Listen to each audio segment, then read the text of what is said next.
The car hit them at 47 miles per hour. James saw it coming, had maybe 3 seconds to react.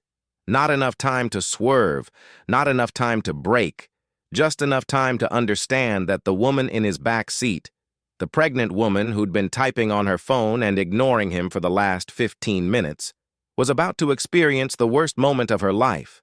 Metal screamed, glass shattered, the airbags deployed. And in the sudden silence that followed, James heard something that made his blood stop. Labored breathing, wet, gurgling, the kind of sound that meant internal bleeding. Severe internal bleeding. He turned in his seat, looked at his passenger. She was conscious, eyes wide. One hand on her stomach, the other pressed against her side where blood was already seeping through her fingers. "I'm pregnant," she whispered. "I know," James said. His voice was calm, steady, the voice of someone who'd been here before. "I'm going to help you, but I need you to stay very still. Can you do that?" She nodded. James pulled out his phone, called 911, gave their location, told them they needed an ambulance, trauma team, operating room ready. The dispatcher asked if anyone was injured. Yes, female, mid-30s, approximately 28 weeks pregnant, presenting with probable internal hemorrhaging, possible splenic rupture. She needs surgery. Now. "Sir, how do you—" "Just send the ambulance." He hung up, climbed into the back seat, and did something he swore he'd never do again. Something he'd walked away from 5 years ago after 32 years of saving lives and losing pieces of himself every single time. He started performing surgery in the back of an Uber on the side of a highway in Baltimore, with nothing but his hands and knowledge that refused to leave him, no matter how hard he tried to forget. 6 hours earlier. James Rodriguez woke up at 5 a.m. Same as always, made coffee. Toast. Sat at his kitchen table in the small apartment he'd lived in for 3 years and stared at the wall. The wall was blank, no pictures, no decorations, nothing that reminded him of before. Before the burnout, before the breakdown, before he'd walked out of Johns Hopkins Hospital and never went back. He finished his coffee, checked his phone. Uber app showed morning surge pricing. Good. He needed the money, not because he was broke. His pension was fine, savings were good, but he needed a reason to leave the apartment, needed a reason to talk to people, needed something to fill the hours that used to be filled with surgery schedules and patient consultations and life-or-death decisions. Driving Uber was simple. Pick people up, drop them off, make small talk if they wanted, stay silent if they didn't, no one's life in his hands, no one depending on him, no one dying because he wasn't good enough. Perfect. James's first ride was a businessman, 40-something, expensive suit, phone glued to his ear the entire ride, didn't say hello, didn't say thank you, just got out at his office building and left a $3 tip on a $20 fare. Second ride was a college student, hungover. Asked James to stop twice so she could throw up. Apologized both times. James told her it was fine. He'd seen worse, much worse. Third ride was a woman with 2 kids. They fought the entire drive, screamed, hit each other. The mother apologized, said she was sorry her kids were monsters. James smiled, told her they were just being kids, told her she was doing fine. She cried a little, thanked him, left a $10 tip. Fourth ride was the one that changed everything. Sarah Chen got in his car at 2:47 p.m. outside a medical building in downtown Baltimore. She was on her phone, typing, barely looked at him. Johns Hopkins main campus, ER entrance. James nodded. Put the address in, started driving. Sarah kept typing. James glanced in the rearview mirror, saw her other hand resting on her stomach. The subtle curve that meant pregnancy. Maybe 28 weeks, maybe 30. "Then when are you due?" he asked. "What?" She looked up, annoyed. "Your baby. When are you due?" "Oh, March. Why?" "Just making conversation. First baby." "Yes.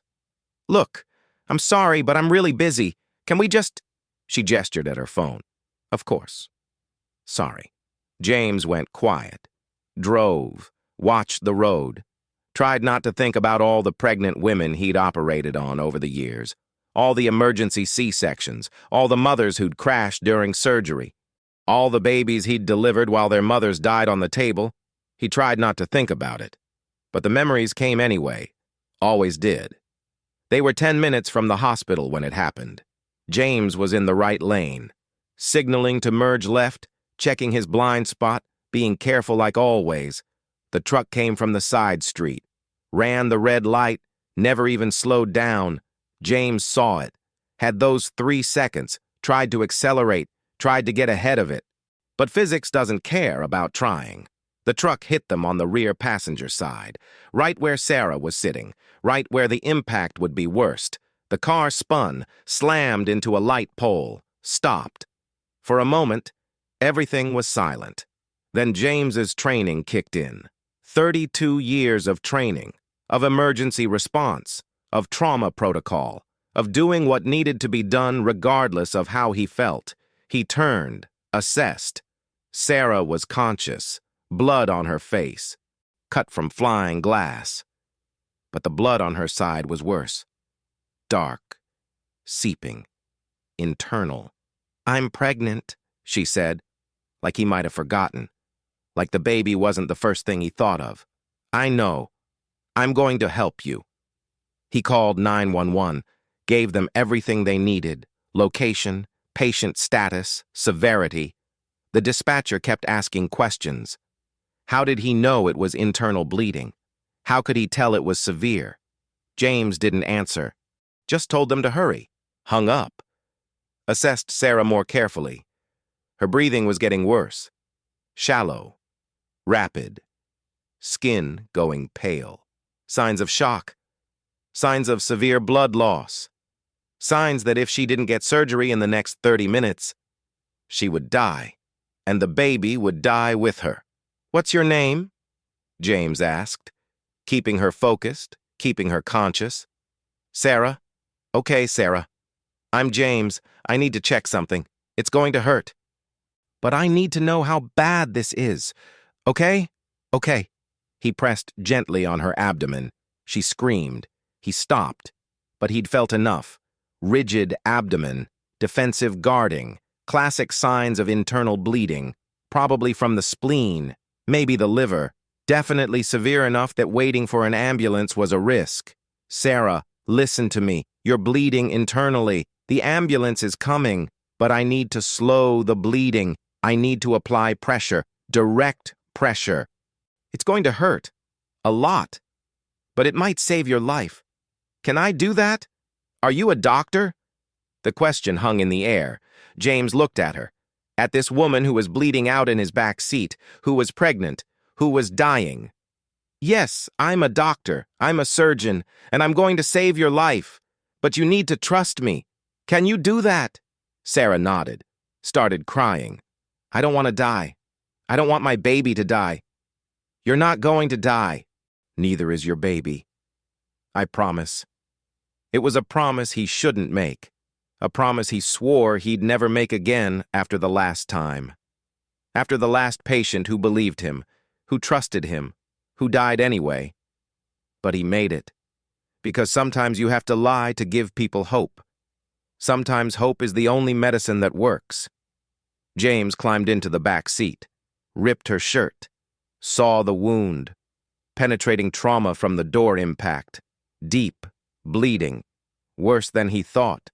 He pressed his hands against it, applied pressure, direct, firm. Sarah screamed, I know it hurts, but I need you to breathe. Slow breaths, in through your nose, out through your mouth. Can you do that? She tried, failed, tried again. James kept pressure, felt the blood slowing, not stopping, but slowing, better than nothing. Around them, people were gathering. Other drivers who'd stopped. Someone asking if they needed help. Someone else filming on their phone. James ignored them, focused on Sarah, on keeping her alive, on doing what he'd done 1,000 times before in operating rooms with teams of nurses and perfect lighting and all the tools he needed. But this wasn't an operating room. This was a back seat, and all he had was his hands. "Stay with me, Sarah. Talk to me. Tell me about your baby. Boy or girl?" "Girl." Her voice was weak. "We're naming her Emma." "Emma. That's beautiful. What does Emma's dad do?" "He's a teacher. Middle school. Science." "He sounds nice." "He is. He's perfect. We're getting married in June, after the baby." "That's good. That's really good. Emma's lucky, having parents like you." James was talking, keeping her conscious, keeping her focused on something other than the pain, something other than dying. But inside, he was calculating blood loss, time, distance to hospital, probability of survival, all the math he used to do automatically, all the math he'd tried to forget. The ambulance arrived 12 minutes after his call. Felt like hours. Paramedics jumped out. Saw James in the back seat, hands covered in blood, applying pressure. "We've got this," one of them said. "Step back." No. James didn't move. "She's got internal bleeding, probable splenic rupture. She's 28 weeks pregnant. She needs surgery, now." "Not in 20 minutes, now." "Sir, we're trained." "So am I. I'm a doctor. I'm maintaining pressure on the wound. If I release pressure, she bleeds out in minutes. We need to transport while I hold pressure. Get me a gurney, get her loaded. And someone call ahead to Johns Hopkins. Tell them we're coming with a pregnant trauma patient. Tell them to have an OR ready. Tell them—" He stopped, swallowed. "Tell them Dr. Rodriguez is bringing her in." The lead paramedic froze. "Dr. Rodriguez? James Rodriguez?" "Yes." "From Johns Hopkins? Cardiac?" "Former." "Yes, we don't have time for this. Get the gurney." The paramedic didn't move, just stared. "You saved my sister. 3 years ago. Mitral valve replacement. She had a stroke during surgery. You brought her back. Spent 4 hours fixing everything. She's alive because of you." "I'm glad." "Now get the gurney before I lose this patient too." That snapped him into action. They loaded Sarah. James stayed in position, hands maintaining pressure. They got her in the ambulance. James climbed in with her. The paramedic driving called ahead, gave all the information, added that Dr. Rodriguez was with the patient. There was a pause. Then frantic questions. James Rodriguez? The James Rodriguez? Where had he been? Why was he driving Uber? James ignored all of it. Focused on Sarah, on her breathing, on her pulse, on keeping her alive until they got to the hospital. "You're doing great, Sarah. We're almost there. Emma's going to be fine. You're both going to be fine. Promise. I promise." Another lie, but a necessary one. They arrived at Johns Hopkins 14 minutes after leaving the scene. The ER team was waiting, trauma bay ready, or standing by. They unloaded Sarah, James still holding pressure. A doctor approached, young, maybe 30. James didn't recognize him. "Dr. Rodriguez?" "Yes." "I'm Dr. Patterson, trauma attending. We've got this. You can step back." "Not yet. She's unstable. I need to brief the surgical team." "Sir, you're not credentialed here anymore. You can't—" "I'm not performing surgery. I'm giving report. Patient is Sarah Chen, 34 years old, 28 weeks pregnant, motor vehicle collision, penetrating abdominal trauma. Probable splenic rupture. I've been holding direct pressure for 18 minutes. Pulse is thready. Respiration shallow. She's in shock. She needs surgery now. Splenectomy. Probably. But you need to check for other injuries. And the baby needs monitoring. Continuous. Any questions?" Dr. Patterson stared. "No. No questions." "Good.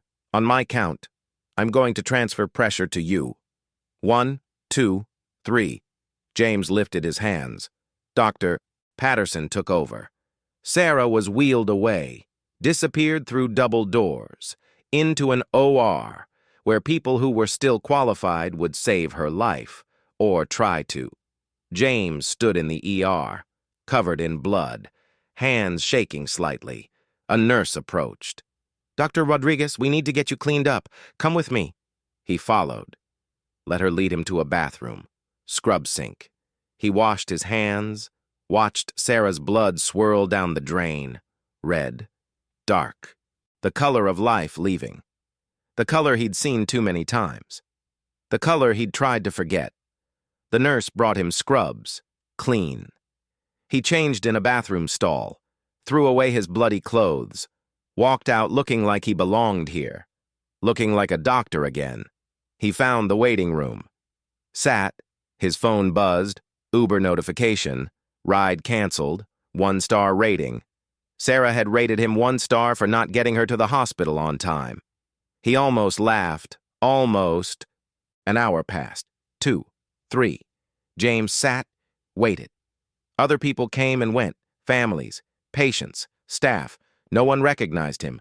No one knew he used to run the cardiac surgery department, used to be the best in the state, used to save lives every single day until saving lives started costing him pieces of himself he couldn't get back. Finally, Dr. Patterson emerged, saw James, walked over. "She's alive. Baby's alive. We removed the spleen. Repaired some liver damage. She lost a lot of blood, but she's stable. She's going to make it." James nodded, didn't trust himself to speak. "You saved her life. If you hadn't applied pressure, hadn't kept her stable, she would have died before we ever got her to the OR. You did the surgery. You saved her. I did the technical work, but you did everything before that. You kept her alive when she should have died." Dr. Patterson sat down. "Can I ask why you're driving Uber? You were a legend here. Chief of cardiac surgery. Best outcomes in the country. Then you just disappeared. 5 years ago. Nobody knew where you went. We all wondered. I got tired. Of surgery? Of losing people." James leaned back, closed his eyes. "I spent 32 years saving lives, thousands of them. But every time I lost one, it took something from me. Every patient who died, every family I had to tell, every time I did everything right and it still wasn't enough. It added up, built up. Until one day I lost a kid, 16 years old. Congenital heart defect. Routine surgery. Should have been easy. But he crashed on the table, coded. We brought him back. Lost him again. Brought him back again. Fought for 4 hours. And he died anyway. I had to tell his mother, had to watch her collapse, had to live with the fact that I'd failed him, failed her, and I just couldn't do it anymore, couldn't carry that weight. So I left, retired, tried to find something else, something where people's lives didn't depend on me, where I could just exist without that responsibility. So you drive Uber. I drive Uber. I pick people up, drop them off, listen to their problems, help them when I can, but nobody dies. Nobody depends on me. It's simple, easy, safe, but today wasn't simple. No, today was... James opened his eyes. Today was everything I left behind, and I hated it. Every second, the fear, the pressure, the knowledge that if I failed, 2 people would die. I hated it. He looked at Dr. Patterson. But I couldn't let her die, couldn't walk away, even though I wanted to, even though I swore I'd never do this again. I couldn't let her die. You're a doctor. That doesn't go away just because you stop practicing. I know. That's the problem. James left the hospital at midnight, walked to his car. It had been towed from the accident scene. He called another Uber, went home, sat in his apartment, stared at the blank wall, thought about Sarah, about Emma, about the surgery he'd performed without instruments, without anesthesia, with nothing but pressure and hope and the muscle memory of 3 decades. He thought about the kid, the 16-year-old who died, who he still dreamed about, still saw every time he closed his eyes, wondered if saving Sarah made up for losing him, knew it didn't, knew nothing would, but maybe it helped. Just a little. His phone rang. Unknown number. He answered. Dr. Rodriguez, this is Sarah Chen's husband, Michael. The hospital gave me your number. I hope that's okay. It's okay. I just wanted to say thank you for saving my wife, for saving my daughter. They told me what you did, how you kept her alive, how you refused to let her die. I don't know how to thank you for that. I don't even know what to say. You don't have to say anything. Can I meet you? Buy you coffee? Dinner? Something. That's not necessary. Please. I need to thank you properly. I need you to know what this means, what you did. James was quiet.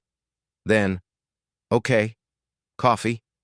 There's a place on Charles Street, tomorrow, 10 a.m. I'll be there. Thank you, Dr. Rodriguez. Thank you for giving me my family back. James met Michael Chen the next morning. Small coffee shop. Quiet. Michael was early, sitting at a corner table. He stood when James arrived, shook his hand, hard. Thank you. I know I already said it, but thank you. Sarah's awake, talking. The baby's strong, heartbeat's good. They're both going to be okay because of you. I'm glad. They sat, ordered coffee. Michael couldn't stop talking. About Sarah, about Emma, about how they'd been trying for years, how this pregnancy was a miracle, how losing them would have destroyed him. James listened, nodded, said little. The doctor said you used to work at Hopkins, that you were famous, best cardiac surgeon they'd ever seen. But you retired, started driving Uber. Yes. Can I ask why? I got tired of losing people, but you saved people, thousands of them. Doesn't that matter? It should. But the ones you lose weigh more than the ones you save. At least they did for me. Michael was quiet. Then, I'm a teacher. Middle school science. I teach kids about the world, about how things work, about curiosity and discovery. Most of them forget everything I teach them. Some of them hate me, make my life difficult. But every few years, I get a kid who really gets it, who loves science, who wants to learn, and that kid makes everything worth it. All the bad days, all the difficult students, all of it, because I changed one life, made one person better. That's enough. Teaching isn't life or death. No, but it matters, just differently. And what you did yesterday, that mattered too. To Sarah, to Emma, to me. You can't let the losses erase the wins. Can't let the people you couldn't save make you forget the people you did save. James looked at this man, this stranger who was trying to give him permission to forgive himself, to move on, to believe that what he'd done mattered. I appreciate what you're saying, but it's more complicated than that. I'm sure it is. But Dr. Rodriguez, Sarah's alive, Emma's alive. That's not complicated. That's simple. That's good. And you did it. Even though you were scared, even though you didn't want to, you did it anyway. That's what makes you a doctor. Not the degree, not the hospital. The fact that when someone needed you, you helped, even when it cost you something. That's what matters. They talked for another hour. About teaching, about medicine, about life. When they left, Michael hugged him. If you ever need anything at all, call me. Sarah and I owe you everything. James went back to his apartment, back to the blank wall, but something felt different, lighter. Like maybe the weight he'd been carrying wasn't quite as heavy. Like maybe saving one more life had helped heal something inside him that he thought was broken forever. 2 weeks later, James got a message through Uber from Sarah. She'd tracked him down somehow, asked if they could meet. He said yes, met her at the same coffee shop. She was walking, slowly, carefully, but walking. Her belly was bigger, Emma growing, thriving. Dr. Rodriguez, Thank you for meeting me. Of course. How are you feeling? Sore, tired, but alive. Because of you. They sat. Sarah ordered tea. James ordered coffee. I wanted to apologize, Sarah said. For what? For how I treated you. When you picked me up, I was rude, dismissive. I treated you like you were just a driver, like you didn't matter. And then you saved my life. You didn't know. That's not an excuse. I should have been kind regardless. Should have seen you as a person, not just a service. She looked at him. Michael told me why you retired, about the burnout, about losing that patient.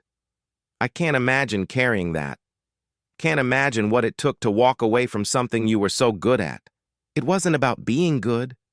It was about surviving. And driving Uber helps. It did. It gave me something to do that didn't involve life or death.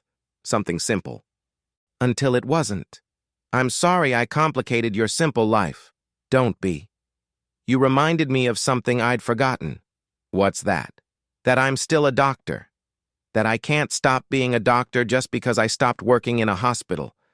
That when someone needs help, I help, even when I'm scared, even when I don't want to.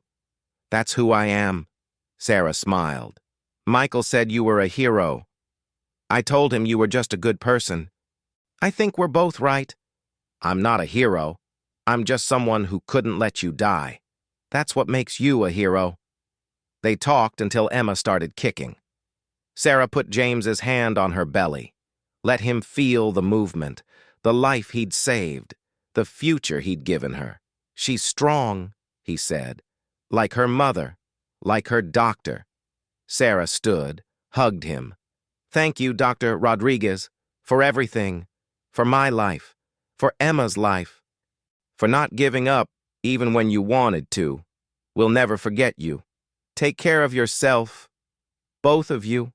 James watched her leave, waddle out of the coffee shop into her future, a future she had because he'd done what he swore he'd never do again, and it didn't destroy him, didn't break him, just reminded him that he was stronger than he thought, that saving lives wasn't what broke him, losing them was. And for every patient he'd lost, he'd saved 10 others, 100 others, 1,000 others. Maybe that had to be enough. Maybe that could be enough. James kept driving Uber. He didn't go back to surgery, didn't apply for hospital privileges, didn't try to reclaim his old life. But he drove differently now. Talked to his passengers, learned their stories, helped when he could, gave advice, listened, connected.